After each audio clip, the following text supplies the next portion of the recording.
In this video, we're going to look at balancing complex chemical equations that involve polyatomic ions. And the particular chemical equation we're going to look at is this one here, which represents the reaction between copper 2 nitrate and sodium phosphate to produce copper 2 phosphate and sodium nitrate. When balancing equations that contain ions, it is useful to identify each of the ions present and attempt to keep track of them from one side of the equation to the other. So for example, copper 2 nitrate contains the copper 2 ion, Cu2+, and two polyatomic nitrate ions, NO3-. And you can see that since we have more than one polyatomic ion in this formula unit, we need to put brackets around the NO3. In the sodium phosphate formula unit, we have three sodium ions, Na+, and one phosphate ion, PO4 3-. For copper 2 phosphate, we have three copper 2+ ions, and we have two phosphate ions. And for sodium nitrate, we have a single sodium ion and a single nitrate ion. We can see that the number of ions on each side of the equation and the number of atoms on each side of the equation is not the same at the moment, and this equation as it stands is unbalanced. Now, these hints for balancing chemical equations that we introduced in the previous two videos apply equally as well for balancing equations containing ions, but we're going to add one more piece of advice. We're going to keep all polyatomic ions intact, and we're going to balance them as a whole rather than trying to balance the individual atoms in each ion. So for example, you can see we've got two nitrates over here on the left-hand side, and the idea would be to keep the whole nitrate ion intact and not try to balance the two individual nitrogen atoms and the six individual oxygen atoms. Since we also have nitrate ions over here on the right-hand side, and only one at this stage, it would be much simpler to balance up the number of whole intact nitrate ions on both sides of the equations rather than attempting to balance the individual atoms.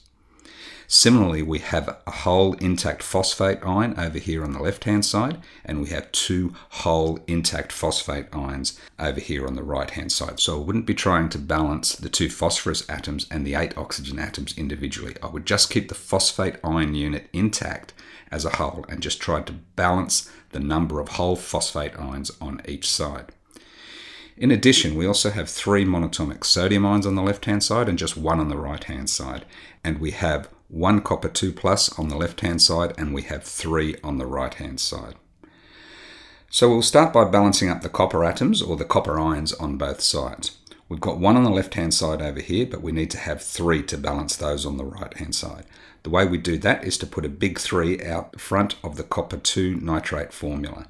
And that gives us 3 times 1 copper atoms on the left-hand side, which matches our 1 times 3 copper atoms on the right-hand side. What it's also done, though, is that by putting the 3 at the front of the copper nitrate, we get a total of 3 times 2, which is 6 nitrate ions on the left-hand side.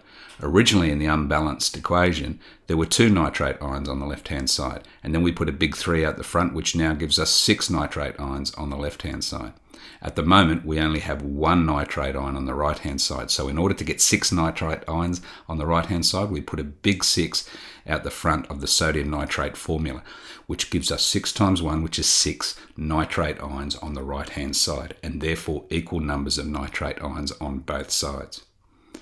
However, by putting the 6 in front of the NaNO3, we now have 6 sodium atoms on the right-hand side, and at the moment we only have 3 sodium atoms on the left-hand side. So if we put a big 2 in front of the sodium phosphate, this will give us 2 times 3, which is 6 sodium atoms on the left-hand side to match the 6 sodium atoms we now have on the right-hand side. Now, it turns out that this equation is already balanced without us having to explicitly look at the phosphate ions, and this happens quite often when balancing chemical equations, especially those involving ions. We can see that by putting the 2 in front of the sodium phosphate formula, we now have 2 phosphate ions on the left-hand side, and these balance out the 1 times 2 phosphate ions that we have in the copper 2 phosphate formula on the right-hand side. So this equation is now balanced. We have 3 coppers on the left-hand side and 3 coppers on the right-hand side. We have 6 nitrate ions as a whole on the left-hand side, and we have 6 nitrate ions as a whole on the right-hand side. We have 6 sodium atoms on the left-hand side and 6 sodium atoms on the right-hand side. And finally, we have 2 whole phosphate ions on the left-hand side, and we have 2 whole phosphate ions on the right-hand side. So we were able to balance this equation by keeping the polyatomic ions intact and balancing them as a whole. And that would be the big hint that I would give you for balancing chemical equations containing polyatomic ions.